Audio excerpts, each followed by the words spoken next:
Welcome back. I'm glad you enjoyed the break, and now we have for you a new set of guests. I told you we were going to have fun today, and we are. We have with us today Corporal Cameron Nelson. Thank you for being here today. Absolutely. I know your schedule is very busy, but we are so grateful that you're here for this very important subject. And we have Octavio Franco, and we're going to call you Franco. Okay. That's what you want? Yes, ma'am. That's right. Okay, we're going to do that.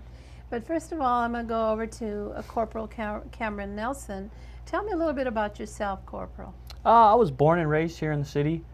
Went to school here, then went to school in San Bernardino at Aquinas High School. Then went on to UC Riverside, and I met a buddy who was a law enforcement officer, and he offered to take me on a ride-along.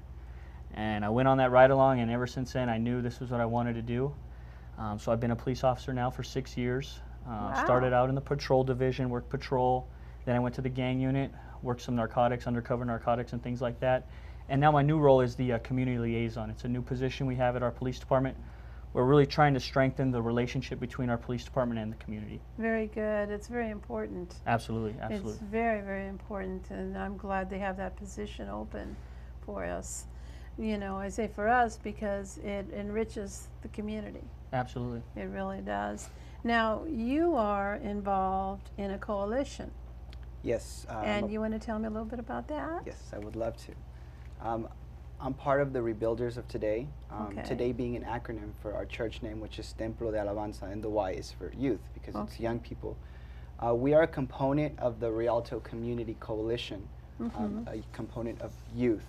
Our mission being to raise awareness and to take action to raise the awareness of the negative effects that alcohol and drugs are having in our community. And we plan to do this through awareness and through leadership and taking action, most of all. Oh, interesting, interesting. So how did you and Corporal get involved together? He attended our last meeting where we actually talked about what we're going to talk about today, the synthetic marijuana spice. I've worked closely with many members of his group dealing with the new social horse ordinance we have, which kind of helps with the party scene here in Rialto, making sure that underage people aren't drinking and driving and drinking at parties and things like that. I mean, what they do is incredible. I wish we had a lot more members of the community getting involved the way they do. It makes our job a lot easier. They can be our eyes and ears sometimes, and they can really bring about to notice some of the things going on that maybe we haven't seen. Right. My 17-year-old grandson just went to a party, a birthday party for a friend, and he said, "Grandma," he said, "I had to leave." He said they were smoking so much stuff and drinking, and they were only 17 years old. Now, where are the parents? You know, that's the question. And with this social horse ordinance, we're now holding the parents responsible. And I think that's the important thing to do. I mean, we can really give them stiff fines and stiff penalties for hosting a party where they're allowing underage people to drink. We see so many bad things happen from underage drinking, whether it be car accidents, even to death. Right. And we're doing everything we can to stop it. So I've heard of spice. I've heard of bath salts. What are these things?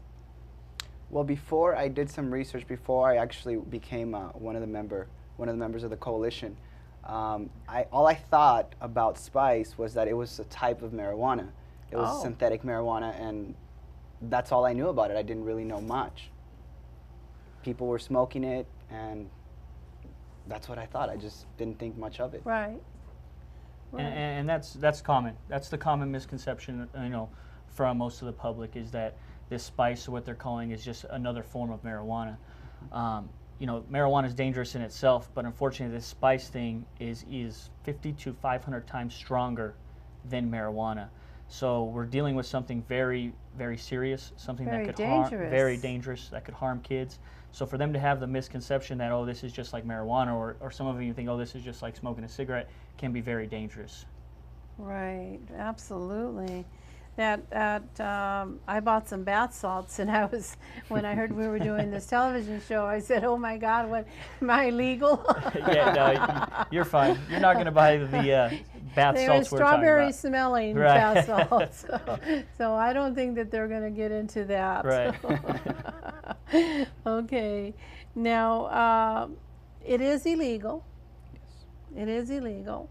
And have you heard of anyone being injured or anyone overdosing on spice? I actually have. There was actually a student in my high school. He actually smoked it during passing period in the restroom, and as we were coming out to lunch, we noticed that there was a person who was collapsed on the floor. We later found out that he had taken spice for the first time, Wow. and basically we saw the effects of it. I mean, he collapsed, and later he Sure. was taken to the hospital, and we found out that he could have died had they not taken immediate medical action. So that's one of the stories that I had heard about someone smoking spice at school. And that's just one of the ones you And caught. that's just one of the ones I heard of. Right. There right. being many. I'm sure that there's many of them. I mean, it's so dangerous. It affects 6 major parts of the brain. So we're dealing with something that can have long-term effects, sometimes irreversible effects, as brain damage, schizophrenia, paranoia, elevated heart rate, all kinds of things. Affects your motor skills. So it's a very, very dangerous thing. And you brought up the point of it being legal or illegal. And a lot of people have the misconception that it's legal because they see it sold in smoke shops and things like that. Oh, they sell it.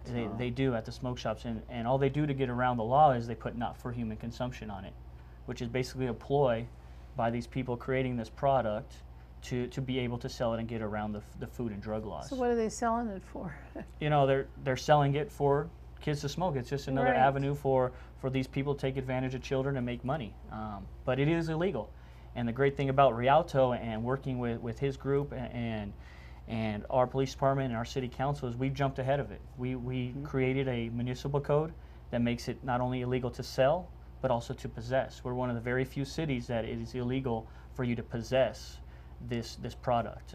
You know, state legislation have come up with laws. They're kind of vague. They don't really give us much teeth as far as prosecution.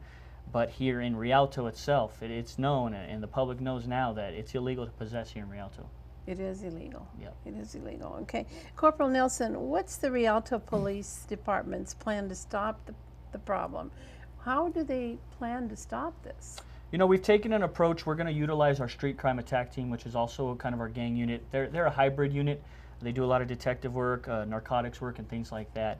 The first step they took was going out and finding out which smoke shops in Rialto had the product. They found that I believe it was 9 shops had the product. Once they realized the shops that had the product, they then educated these shop owners that, hey, this is illegal, you cannot sell this. After that education, we went back in undercover. Some of us, you know, dressed normal, Right, went in to right. see if the product was still there. Those that still had the product were cited. We just did an undercover operation a couple weeks ago where we found 4 smoke shops that did have the product in there even after being educated. They were dealt with very, very strictly. We enforced the law to the T and made sure it was all handled. Right. Right. You know, you get these young children, I'm talking junior high, Absolutely. where True, they get influenced by others, Mhm. like the peer pressure type thing. Here, try this, try Right. this, try this. And it's not just in high schools, but it's in elementary schools as well. Right. We have to, you know, there's 2 types of people in the world, leaders and followers. And unfortunately, you know, all of us here at one point or another have fallen into the peer pressure and followed. And we're trying to do our best, not only with Spice, but we have, you know, our Pride Platoon Boot Camp and all kinds of things we're running at the police department to help kids in Rialto realize they need to be leaders. Right. They need to be educated on what's right, what's wrong, what they're putting into their bodies and things like that. So you make a good point about peer pressure, and I think that's where a lot of the drug use starts, is in the schools with peer pressure. Right. So this product, is it like a bath salt that you put in the water? No, this is a chemical compound. This is something that a chemist came up with, and basically what it is they spray it onto maybe some incense, or maybe they It's sprayed. they can spray this compound Okay. onto maybe a tobacco or even marijuana. Oh, And I now they're see. mixing all kinds of different things. And I mean, they're playing Russian roulette is what these kids Mm-hmm. are doing. You know, maybe it doesn't affect them the first time, but maybe the second time it kills them. And unfortunately, it can have that effect. There was a time they were using the stuff that for your cleaning your hands. Oh, the hand sanitizer. Right. Yeah, you know, There was a period of time that they were using that as well. and it's just sad they're they're trying to fit in, they're trying to find any way to get a cheap high, and they're just not educated on how bad that stuff can really affect them. Do we have classes in schools? We do. I've gone out and done some presentations at schools to educate. You know, it's incumbent upon all of us, adults, police officers, teachers, faculty, to really educate ourselves and then pass on that education to these kids. Hopefully all of them listen. Absolutely. Did you want to say something, I would just like to add to what Officer Nelson said. Spices is a big problem, and I'd like to make it aware that it's not only the Rialto Police Department's responsibility to do something and take action, but it's also us as a community. Right. You know, we are the community. Oh, absolutely. So it is, I believe, more of our responsibility to take action and raise awareness about spice and its negative factors that it does to people who consume it. Could not only does it affect the person who consumes it, but it also affects the people around them, their families. When the people are under the effects, you know, it can deteriorate a family. Yeah. So we as a community, we need to take action and do something about spice being distributed. Not only spice, but you know, there's many things out there. But today's focus is on spice. Right. Therefore, I believe we have to be like the eyes and ears of the police department. If we see it, we have to go out and report it to the police department and let them know, you know, these shops have this, and let the police department take care of it. But we have to contribute to that in order to minimize this outbreak in spice. What inspired you to become part or an advocate to make sure that people try to get them to stop this? What inspired me is I've seen what drugs do to people. I've seen the effects that it has, not only short-term but long-term. And to me, it really hurts my heart as a person to see someone taking drugs and then their life just going completely downhill from there. I believe that we, as the younger generation, we need to be the leaders of tomorrow. We need to be people who will stand up for what is right. But in order to do that, we need to make sure that our minds are completely clear 100%. So that's what really triggered my action to become part of the coalition, and I'm glad I did, because we're seeing less and less. We're seeing that there's going to be a decrease in spice usage for the future. That's the vision. And it's a good thing that you're putting it out in the public, because a lot of times the parents don't even know this stuff exists, and the kid is using this stuff. And that's the way, and they packaged it to get around, to make parents miss it. I mean, it's in special packaging that has a lot of graphics and things that you would never guess this was a drug. And you know, like I said, we really need to get out and educate parents on what to look for, so they know if their child has this stuff, or if the child's under the influence of it, and then we can deal with it. Right. Well, our time is up. All right. I cannot believe this, and we have had so much valuable information in these few minutes. But in closing, Corporal, would you like to share a thought?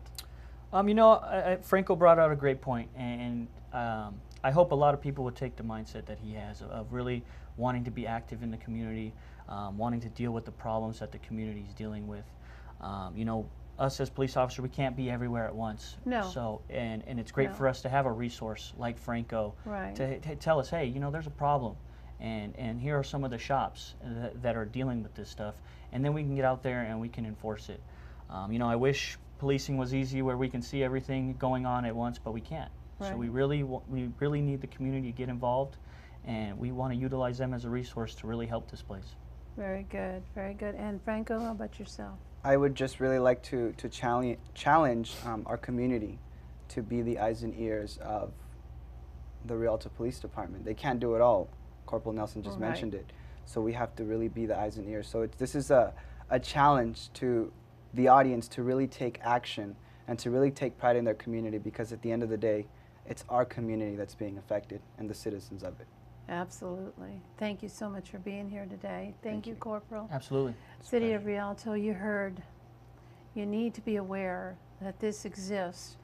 And as Corporal and as Franco said to you today, please be aware, and be aware of what your children are doing. be aware of what they are doing and what they are ingesting in their little bodies. Okay, thank you. This is Erlinda Patterson, and this has been Community Pulse. Until next time, I'm Erlinda. Bye-bye.